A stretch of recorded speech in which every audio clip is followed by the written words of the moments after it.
Han pasado 27 años del acontecimiento que marcó y afectó en la vida de muchos mexicanos. En México, en el año de 1994, la economía estaba por los suelos y el futuro era estrangulado por el déficit público. Entre los que gobernaban y ya habían gobernado, se culpaban unos a otros, pero el más afectado en esta situación era el pueblo. Los políticos denominaron esta crisis como el error. Todo comenzó con decisiones tomadas en el mes de diciembre de ese mismo año. Días después de asumir la presidencia, Zedillo se reunió con varios empresarios mexicanos y extranjeros, con quienes compartió que iba a devaluar el peso. Solo planeaba subir la banda de la tasa de cambio fijo de un 15%, hasta los 4 pesos por dólar. Esto planeaba detener la fuga de dólares de las reservas internacionales. Una de las decisiones que tomó entonces el presidente Zedillo Ponce de León fue rescatar a los bancos y grandes empresarios, convirtiendo su deuda privada en pública, en lo que se conoce como Fondo de Protección al Ahorro.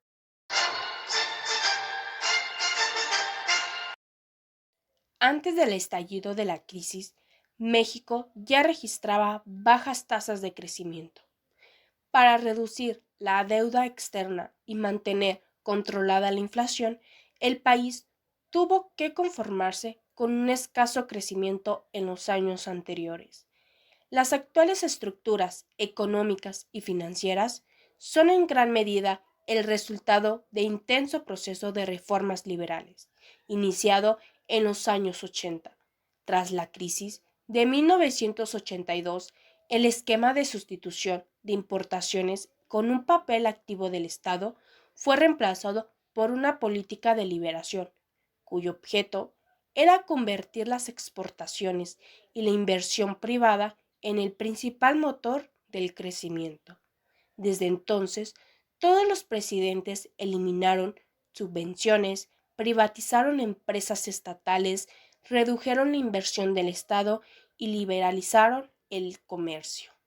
Así que para 1994 comenzó una crisis económica en México, ya que las causas que dieron inicio a esta crisis llamada error de diciembre fue la sobrevaloración del peso mexicano y el abrupto retiro de divisas realizado por los inversores internacionales debido a pánico en los mercados. El Gobierno de la República inicia hoy la aplicación de un programa de emergencia económica.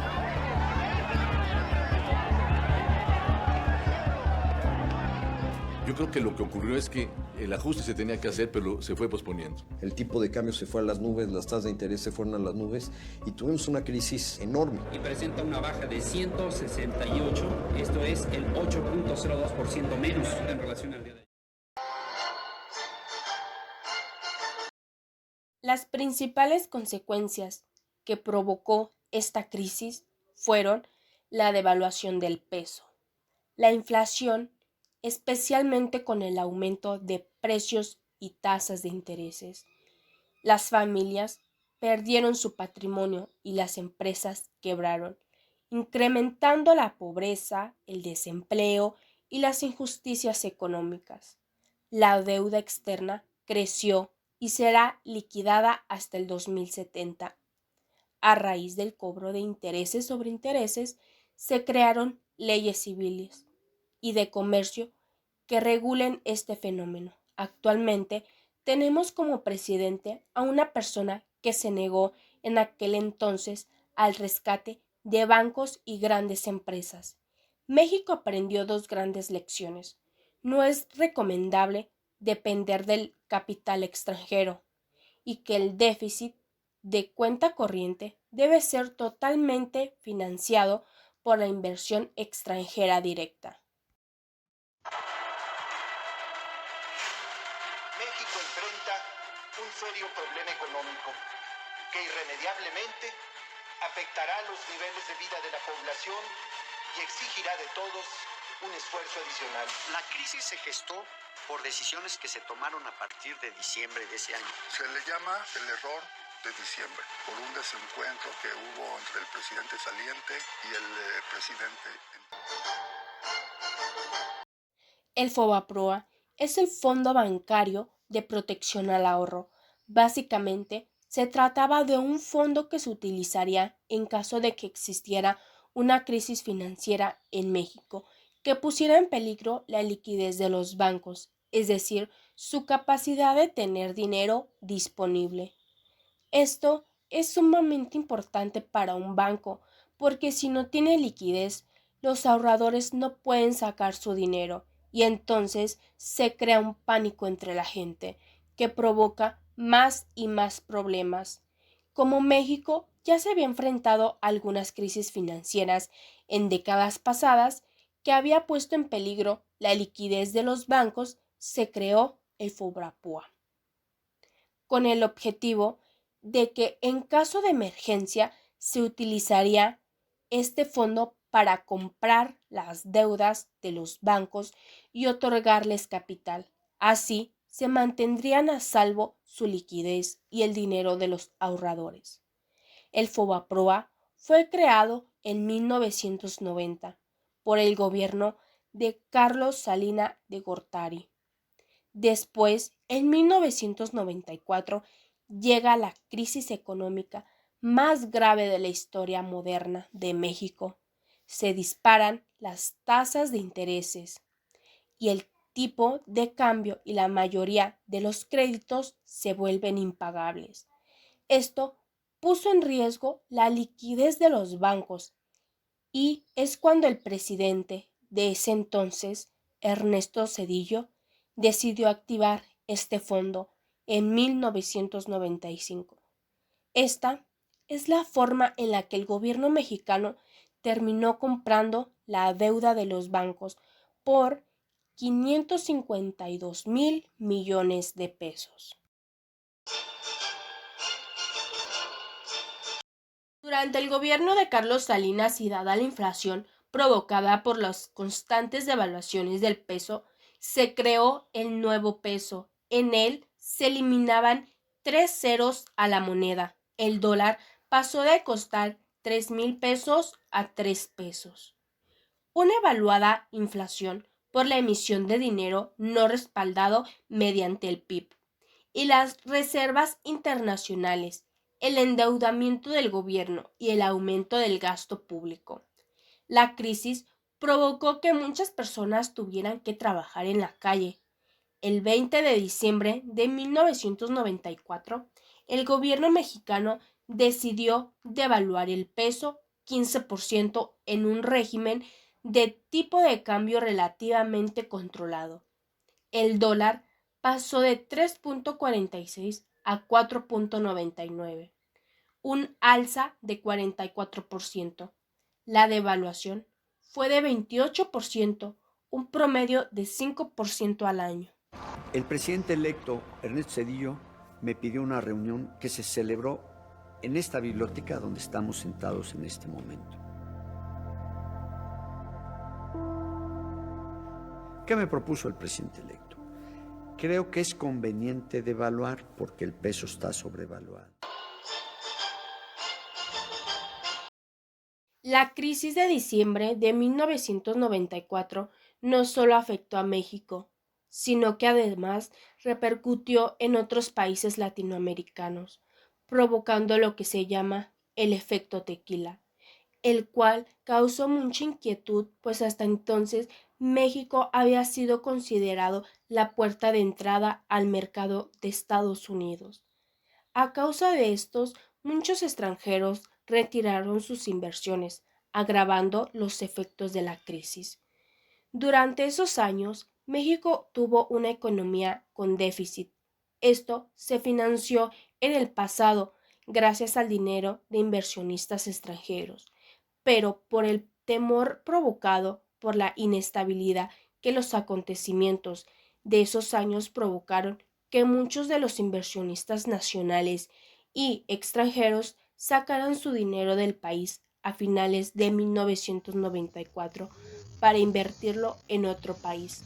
A pesar de esta crisis, se creó un paquete de rescate por parte del gobierno de Estados Unidos y diferentes organizaciones mundiales. A principios de ese año, las reservas internacionales estaban en casi $25,000 millones.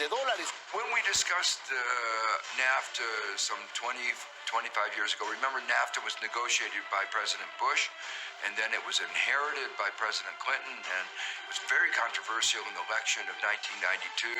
One of the things that was very clear is that the U.S. was the big winner from globalization. Vamos a acabar con el sistema capitalista. ¿Qué sabe usted sobre la crisis de 1994? La verdad fue una crisis muy severa que enfrentó México. Yo creo que es la peor que ha enfrentado en toda la historia de México. Fue una crisis muy dura, muy severa, donde todo el mundo empezó a perder su trabajo. La verdad, algunas personas no tenían para satisfacer las necesidades de primeras necesidades, como la alimentación, el calzado, el pago de servicios básicos como es la luz, el agua o el teléfono. ¿De qué manera afectó su vida personal y familiar la crisis de 1994? Yo estaba muy pequeño en ese tiempo, pero recuerdo que a mi padre pues empezó a perder trabajo, sobre todo en esos tiempos eran tan complicados que en las familias se sufría mucho, no tenían mucho problema para comer, había una crisis severa en nuestro país. Hubo una devaluación que en automático de la noche a la mañana perdimos el poder adquisitivo, es decir, los alimentos de la canasta básica se fueron por los cielos y la verdad mucha gente no podía ir a la tienda a comprar esos suministros de primera necesidad. ¿De qué forma considera que nos sigue afectando en la actualidad la crisis de 1994? La verdad creo que nos sigue afectando la crisis del 94 en dos puntos muy importantes. Tenemos una deuda externa que prácticamente es impagable, es decir, debemos miles y millones de dólares que cada uno de los mexicanos debemos porque lo debemos todo México. Y la otra parte es el poder adquisitivo de nuestra moneda que nunca se ha recuperado del todo, dado que en el 94 teníamos un tipo de cambio tipo dólar, la verdad controlado y más estable, y actualmente estamos hablando de 20 pesos por cada dólar, mientras que en esa época estaba debajo de los 10 pesos.